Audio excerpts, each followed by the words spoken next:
इंदौर 1 से बीजेपी प्रत्याशी कैलाश विजयवर्गीय की मुश्किलें बढ़ गई हैं। कांग्रेस ने बलात्कार का मामला छुपाने के लिए कैलाश विजयवर्गीय का नामांकन रद्द करने की मांग की है। दरअसल पश्चिम बंगाल में कैलाश विजयवर्गीय के ऊपर बलात्कार और षड्यंत्र रचने सहित कई अन्य धाराओं में मामले दर्ज हुए थे। मुकदमा दर्ज होने के बाद पूरे मामले में कैलाश विजयवर्गीय ने सुप्रीम कोर्ट में अपील भी दाखिल की थी, जिसकी जानकारी कैलाश विजयवर्गीय को होने के बावजूद भी उन्होंने अपने शपथ पत्र में, जो चुनाव के दौरान दिया जाता है, उसमें उल्लेख नहीं किया था। घटना 29/11/2018 की है। शिकायतकर्ता महिला जो है, उसके अनुसार उस दिन यानी 29 नवंबर 2018 को शाम लगभग 5 बजे आरोपी कैलाश विजयवर्गीय के आवासीय अपार्टमेंट में गई थी। अन्य आरोपी पहले से ही उस वक्त अपार्टमेंट में मौजूद थे। महिला ने आरोप लगाया कि एक एक करके सभी ने उसकी इच्छा के विरुद्ध उसके साथ बलात्कार किया। बहुत गंभीर मामला है और मध्य प्रदेश में ये हर जगह उठ रहा है। इस मामले में शिकायत में जो आगे आरोप लगाया गया कि घटना के बाद उसे गंभीर परिणाम भुगतने की कैलाश विजयवर्गीय ने धमकी भी दी। उसे धमकी दी गई कि यदि वह उनके खिलाफ कोई कानूनी कदम उठाती है तो उसके बेटे को भी मार दिया जाएगा।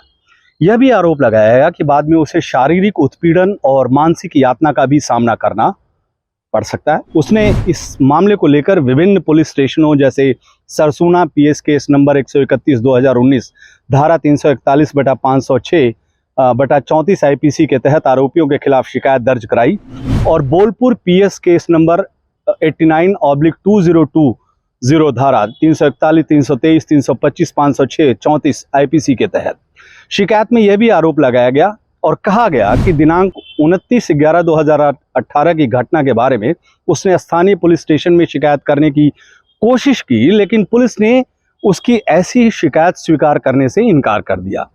महिला ने मामले की जानकारी पुलिस के उच्च अधिकारियों को भी दी, लेकिन उन्होंने भी एफआईआर दर्ज कर आरोपियों के खिलाफ कोई कार्रवाई नहीं की। बाद में 5/10/2020 को जो वहाँ के डीसीपी दक्षिण डिवीजन 34 पार्क स्ट्रीट जो कोलकाता में है, उसके समक्ष शिकायत दर्ज की और उनके अनुसार उन्होंने 27/10/2020 को संबंधित पुलिस स्टेशन यानी पीएस भवानीपुर के समक्ष एक लिखित शिकायत दर्ज की।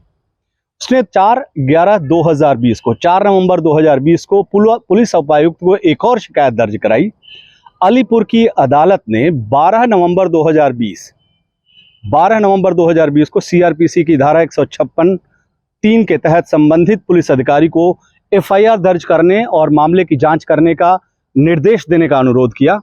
मामला सुप्रीम कोर्ट में चल रहा है। भाजपा के बड़े नेताओं का कहना है कि यही कारण था कि कैलाश विजयवर्गीय चुनाव लड़ना नहीं चाह रहे थे, क्योंकि ऐसे में उनकी पोल खुल जाती है। और हुआ भी ऐसा ही। बलात्कार के मामले में जो कांग्रेस है वो उठा रही है लगातार। वैसे भी आपको याद होगा कि उनके बेटे द्वारा निगम अधिकारी की बल्ले से पिटाई कर दी थी। उनकी निगम कर्मचारी से पहले बहस हुई थी।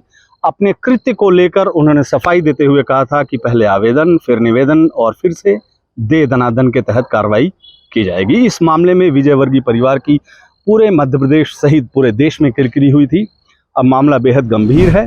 कैलाश विजयवर्गीय के ऊपर बलात्कार का ये जो मामला है, ये चारों तरफ उजागर हो चुका है कि क्यों उन्होंने अपने शपथ पत्र में इसे छुपाया है।